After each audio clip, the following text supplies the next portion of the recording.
Today, we're going on a little journey and exploring the truth of everything. Bold claim, I know, but stick with me and you'll see exactly what I mean. First, I want to preface this by saying I'm not a science major, a professional in religion or spirituality or anything like that. I'm just a guy who is extremely fascinated by the inner workings of life, and I'm just sharing my observations.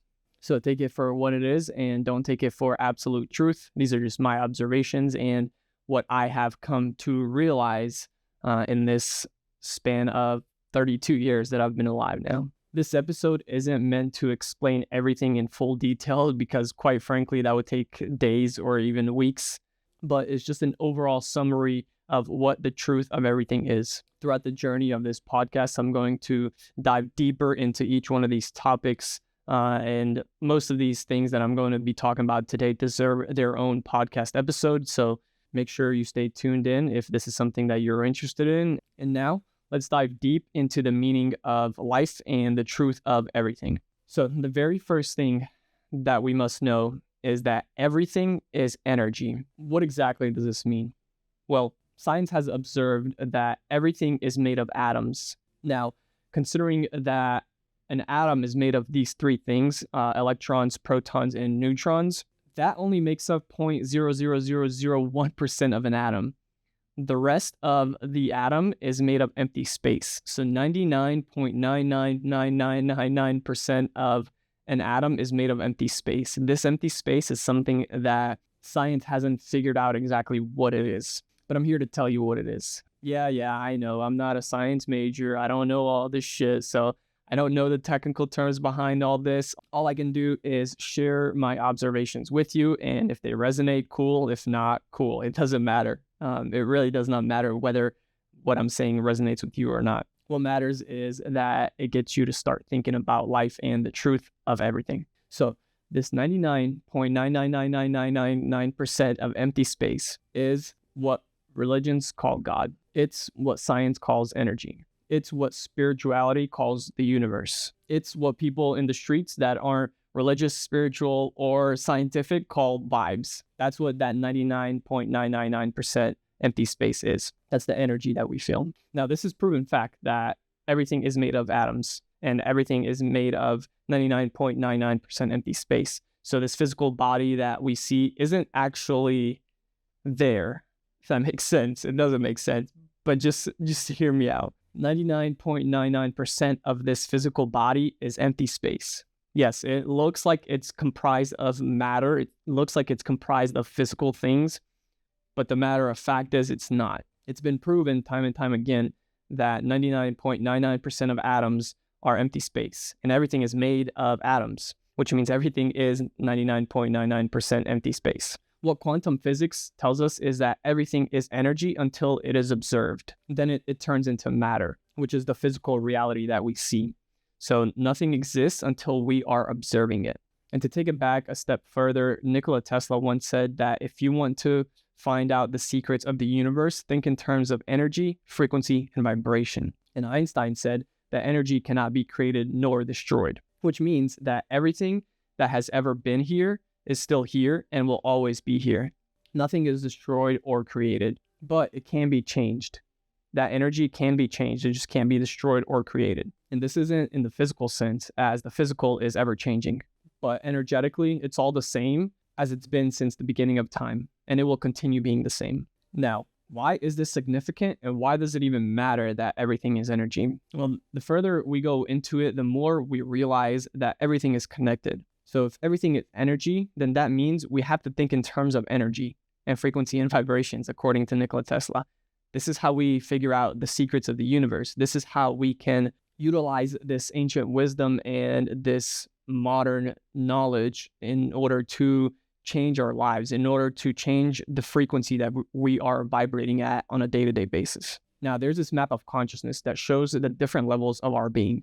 And this was developed by David Hawkins, who is an extremely brilliant person who came to realize that, hey, there's actually levels to life.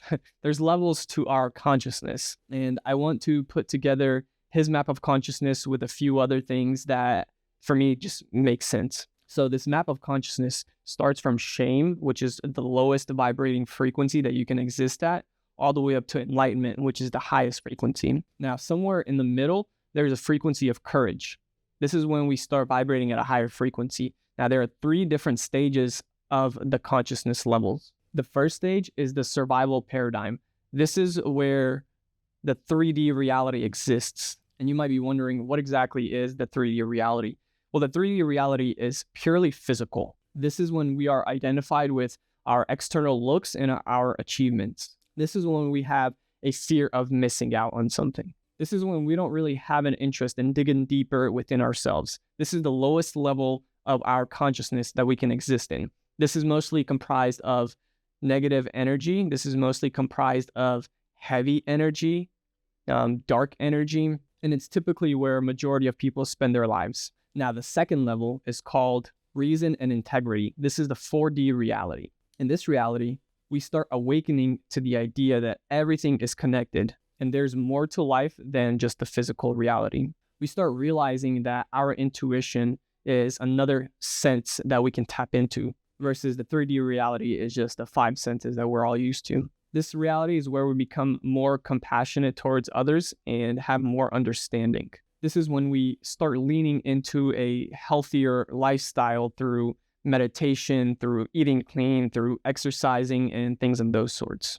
This is when we start partaking in active healing of our inner selves, which we'll get to a little later, but it's important that you know the different levels of the consciousness. So once we do proceed further down the rabbit hole, it'll be a lot easier to understand, knowing that these energy levels exist, these levels of consciousness exist. And in this 4D reality, we're more aware of our thoughts and our actions, and we have a strong desire to find our purpose and pursue our passions. Now, the third stage of consciousness is called the spiritual paradigm. This is the 5D reality, similar to 4D reality in terms of knowing that we are one and we are all connected.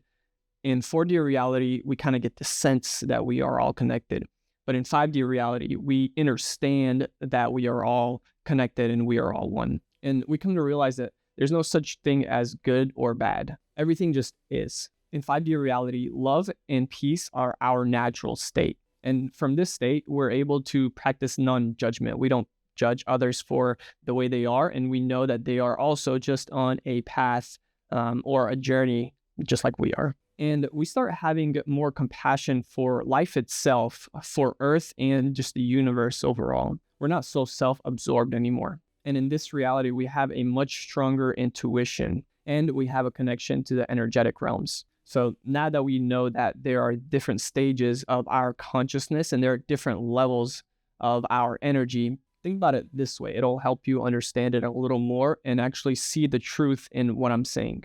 Think about a moment in your life where you felt shame or guilt or anger or sadness or any of those low vibrating frequencies. When we're vibrating at this lower frequency, our entire life just seems to be negative. We're so clouded by these negative emotions that we can't see things for what they actually are. If we're in a state of anger, for example, then even the smallest thing that happens, the smallest inconvenience is going to fucking trigger us. It's going to make us react in a way that is probably not the best way to react. And you can probably find this to be true in your life.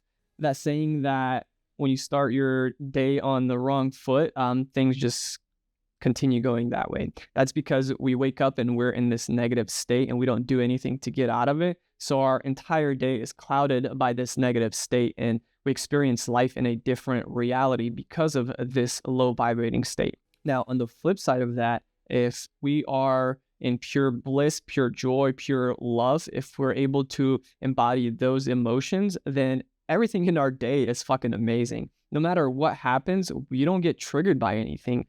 Even if something quote unquote bad happens, we don't react in a negative way towards it. We treat it with love and compassion.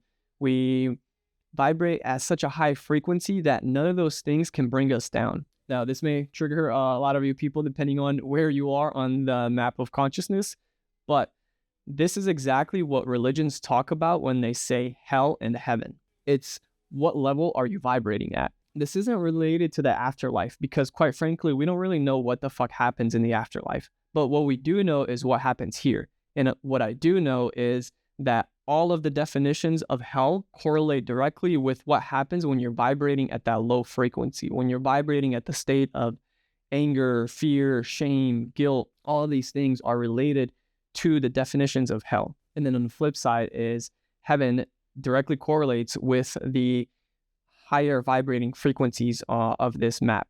So when we are in pure bliss, pure love, pure joy, we are able to experience heaven on earth. So what we're experiencing is the here and now.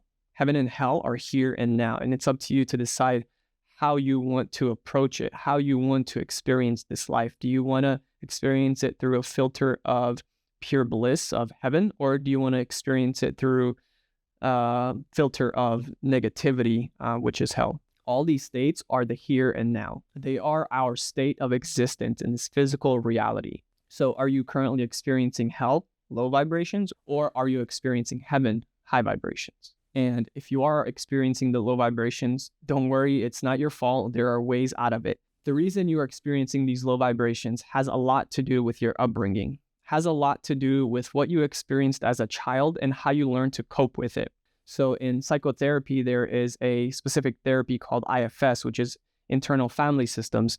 And basically what internal family systems says is that there are basically family members within us. So there are different parts of us that are different family members. And these different parts of us are just our inner child that had to learn how to cope with things in a different way. If as a child you felt like you weren't enough, you had to learn a way to cope with that. That may have been you becoming an overachiever, thinking that, hey, if I just achieve all these great things, I will be enough. Now, this inner child part of you had to cope with these things, had to figure out how to do that, and it had to keep you safe. That was its whole purpose. It was to keep you safe. Now, as a child, obviously, you don't have the correct information of the world in order to realize that this isn't actually healthy for me.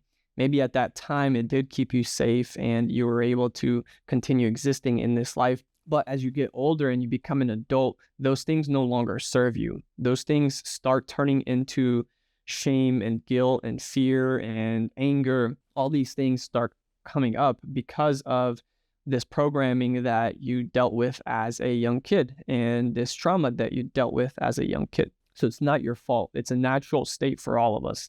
So depending on how your childhood went, the more traumatic that it was, the lower you will naturally be on the map of consciousness. So if you do find yourself shaming yourself or feeling guilty or expressing anger in a negative way, it's most likely because it's a coping mechanism that you had to embody as a child in order to keep yourself safe. But just know that those things aren't helping you anymore. Once you can tap into the higher self, which in IFS therapy, they call that the true self. Once you can tap into that, you're able to connect with those suppressed and wounded parts of yourself and allow them to come up and not shame them, not guilt them. Allow those parts of you to come up and fully embody whatever they're showing you, whatever kind of emotion that they are showing you. And these things aren't good or bad. So don't think of this anger that's coming up as a bad thing. It's not. It's just a way that your inner child learned to cope with certain things. So what we want to do is we want to learn to accept all of these parts of ourselves. That's when we start letting go of these quote unquote negative emotions and letting go of these lower vibrations that are keeping us down, that are making us feel heavy. And this is where these healing modalities come into play. So a lot of these healing modalities are simply a way for you to go deep within yourself and dig up these negative emotions that have been repressed or suppressed, depending on how you coped with it, and bring them up to the surface so you can finally acknowledge them and you can finally learn to accept them and love them for what they are. That's when they start to release. That's when they start to become light. When we shine light on the dark parts of ourselves, that's when we start healing. So the different healing modalities that you can partake in are meditation, which allows you to just sit with yourself. You can do breath work, which is similar to meditation, but it allows you to go even deeper. You can do things such as bioenergetics, which allows you to move the energy in your body. You can do things such as psychotherapy, which includes things as IFS therapy, CBT, which is cognitive behavioral therapy, TRE, trauma release exercises, working out, eating clean. All these things are there in order to get you to vibrate at a higher frequency. They're here to help you take the lower vibrating frequencies and transform them into higher vibrating frequencies, which allows you to go from the lower end of the map of consciousness to the higher end of the map of consciousness. And this can only happen once you get to 4D reality. When you're stuck in 3D reality, you have no interest in doing this. And chances are, if you're watching this video, then you're probably not stuck in the 3D reality. Sure, you may go back and forth between 4D and 3D, but the thing is, once you break past 3D and step a foot into 4D, there's no going back. Yes, you're going to go back here and there, but you're never going to go fully into 3D and stay there, because now you've unlocked a different level of your life. And once you're in the 4D, you start taking part in these healing modalities, and you start healing the inner wounded parts of yourself, and you start healing the quote unquote negative emotions that you have been suppressing for majority of your life. And you start turning those dark energies into light energies. And that's when you start moving up higher and higher on the map of consciousness. So all this to say that the truth of everything is that we are energetic beings, and our entire purpose is to move up on the map of consciousness. Regardless of where you're starting at, it doesn't matter. What matters is that you throw yourself fully into healing those inner wounded parts of yourself and starting to fully accept them, so that way you can start moving up on the map of consciousness. And for me personally, I think that's what life is all about. Life is all about vibrating at a higher frequency through partaking in these healing modalities. So if anything I just said resonates with you at all, go ahead and leave me a like, maybe even a comment if you feel strongly about it, or if you feel called to leave me a comment. If you want me to dive deeper into any of these subjects, let me know. And hit the subscribe button so you don't miss any future episodes. And with that, I hope that this was helpful. If you think somebody would benefit from it, go ahead and share it with them. Let them know that you actually want to see them heal and want to see them doing better and vibrate at a higher frequency. You want them to experience heaven on earth through this map of consciousness. That's pretty much all I got for you today. I know it was a lot, but at the same time, it wasn't a lot because I didn't go in depth on all of these subjects. But I just wanted to give an overview of what I mean when I say the truth of everything. And it's simply the energy. It's about tuning into our own energy and the energy of the universe and figuring out how we can make that energy vibrate at a higher frequency. So that's pretty much it. I will see you on the next one.